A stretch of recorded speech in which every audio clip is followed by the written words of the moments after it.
As an actor, statistically you are more likely to get struck by lightning than to be cast in a Hollywood movie. Statistics show that only about 2% of actors are able to make a full-time living from acting, and according to SAG, only 1% of SAG members earn $50,000 or more from acting per year. In 2017, I was going to be the next Power Ranger. I had been training, working on my flips and my high kicks, ready to save the world. And then this happened.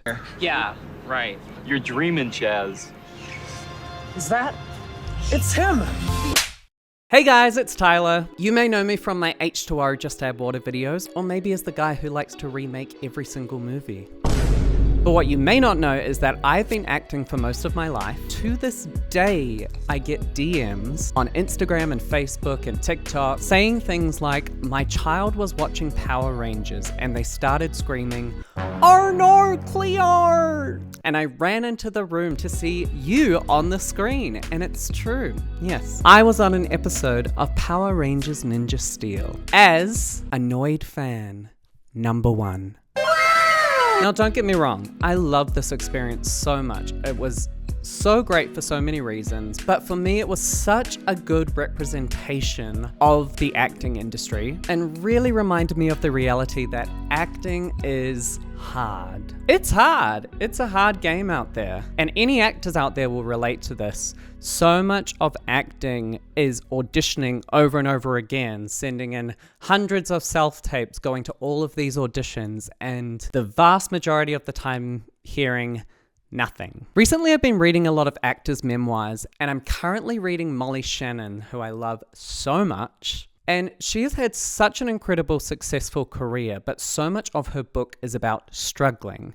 She was rejected from SNL, which she ended up getting and is most well known for. And there were so many times throughout her career where she felt like giving up. And I would say that this is very, very true for the vast majority of actors. It really goes to show that everyone in this industry faces rejection, no matter how talented you are. And so with that in mind, I did want to tell you my story with Power Rangers. I'd grown up watching the show and I loved it so much. I knew that it filmed in New Zealand because I knew a lot of actors who had been on it before. So it was always a goal of mine to be on the show. In 2016, I got an audition for the Red Power Ranger. I was just so happy to even get an audition and be considered for it. The audition involved acting sides as well as what they called a fight reel.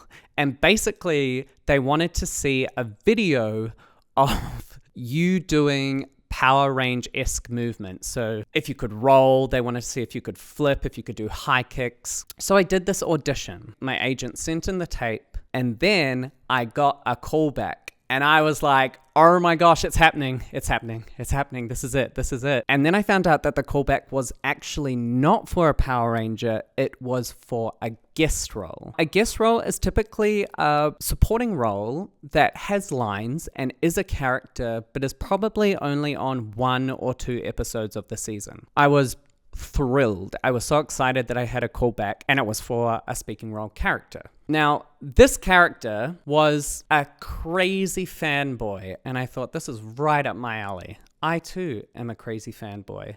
And what made it even funnier is that I eventually found out the crazy fanboy was a fanboy of the Gold Ranger, who was being played by my friend Geordie, who I went to drama school with and is a really good friend of mine. And I thought, okay, not only am I playing a crazy fan, I'm also a crazy fan of my friend. So I went to the audition, which was at the studio that they filmed Power Rangers. I did the audition and it went really, really well. The director responded really well. We played around with the scene a few times. It was one of those auditions that I left the room really thinking, I got this. Fellow actors will understand. I hate ever feeling like assured because you never know, but after doing so many auditions, you start to pick up on the way that directors respond to you. And it can work both ways. There's been auditions where I've left the room and thought, well, I'm not hearing from them. And then I end up getting the role. And I've also had auditions where I'm like, I feel good. I feel like I'm going to get a call back. And then they say, that's all. Thanks. So it is hard to read, but this audition felt like it went really well. A few days later, my agent called me and told me that I had booked Power Rangers, and I was so excited and happy. And she said, but it's actually not for the role that you auditioned for. What it turned out to be, as it works out so many times with this industry, is that I just wasn't the right fit for the role. And then later I found out in the episode, a big plot point is that this character gets mistaken for Geordie's character. And I was like, I know Geordie, he's a good friend of mine. He's taller than me, he's more muscular, definitely could never ever be mistaken for this man. So that made sense. But they said that they liked me so much that they were writing this role into the script for me, which again, as an actor, is just such an incredible thing to hear, because it means that they liked you so much that they want to work with you. They just couldn't give you this role. So I was very happy. We filmed over about 2 weeks. What was so cool is that because I was a guest role, I got to do all the things that the cast get to do. I got to go into the studio for rehearsals. I got accent coaching. I think it was like a week of prep stuff I had to do. I really got the full experience. And then filming was amazing. It was so cool to be back with Geordie filming on the TV show that he was starring in. I got to hang out a lot with the cast. And again, the biggest win for me was just being on a Nickelodeon TV show, which is what I dreamed of my whole life, playing this annoyed American boy. Also filming in Auckland City that I grew up in. When we wrapped the episode, something happened that I really didn't anticipate. The director came up to me and basically apologized to me, basically said, I'm sorry that I wasn't able to give you more because your audition was the best. I wanted to give you more, but it just didn't work out. As an actor, to hear that kind of feedback from a director was really encouraging and inspiring, and I was very grateful for that. Something else that was very interesting about this experience was, as I mentioned in my Bridge to Terabithia video, seeing the final product is very strange because your perception of what you experienced in real life compared to what ends up being on the final screen is often very different. And this episode in particular just really showed me the power of editing and how editing really makes the whole thing, because the director directed all of these scenes in a very dramatic sort of life or death situation. There's the scene where the werewolf monster jumps down and starts chasing people and stabbing people with his claw. It was like a horror movie when we filmed it. We were like screaming and running, and he was like, "Ma!" Everyone was really going for it, falling over, and it felt like being on the set of a very dramatic horror movie. And then when the scene came out, it was like this. Monster! Run, Monty, run! The funny music, and it was played much more comically, and I just thought it was so funny. I thought it was going to be like dun dun dun dun dun dun, and then it's like run away from the werewolf, oh yeah. And also, this is such a typical thing. You just see how much gets left on the cutting room floor. There were many more things that we filmed that got cut because you end up filming this much for like this much to end up in the final episode.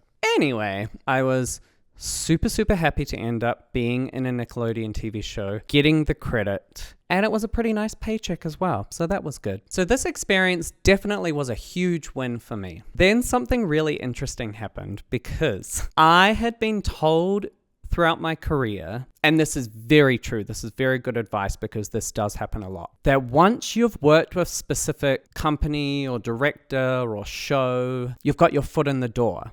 And they say you just need to get your foot in the door, and then rolls. You'll get work.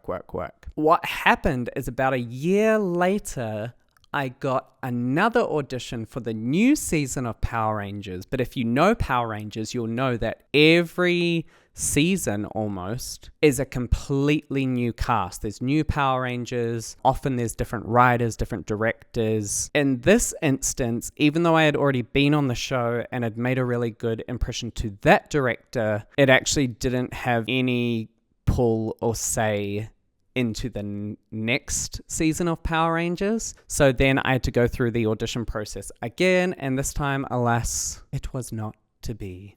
And my point of this story today is to actually say I am so proud of this role. I want to say for any actors out there, the industry is very difficult, but that is why we have to celebrate every single win.